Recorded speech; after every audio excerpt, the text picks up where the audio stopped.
Red Station, les infos, Simon Soudin. Bonjour à tous, dans l'actualité, le parquet de Paris a ouvert une enquête à l'encontre de Pierre Palmade pour détention d'images pédopornographiques. L'individu qui a dénoncé l'humoriste doit être entendu afin de vérifier les faits.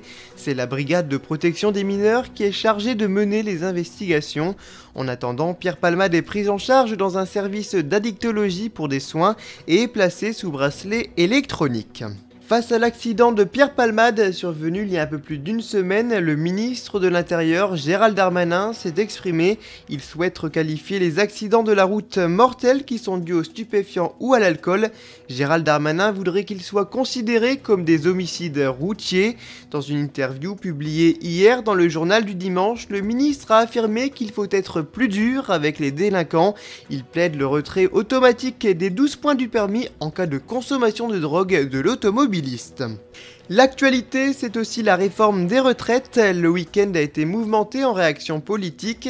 Le numéro 2 du parti Les Républicains, Aurélien Pradier, a été destitué de son poste en raison d'un désaccord avec le président LR Éric Ciotti.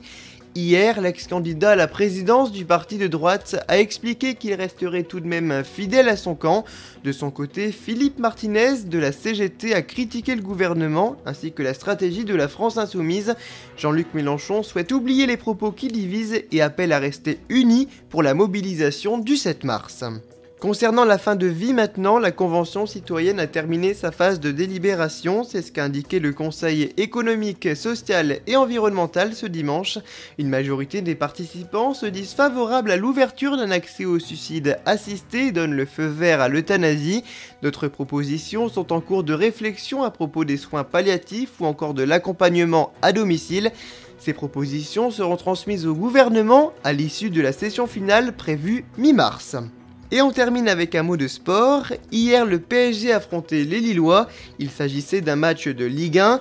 Résultat de la rencontre 4-3 pour les Parisiens. Le PSG était pourtant mené par ses adversaires jusqu'à la 87e minute.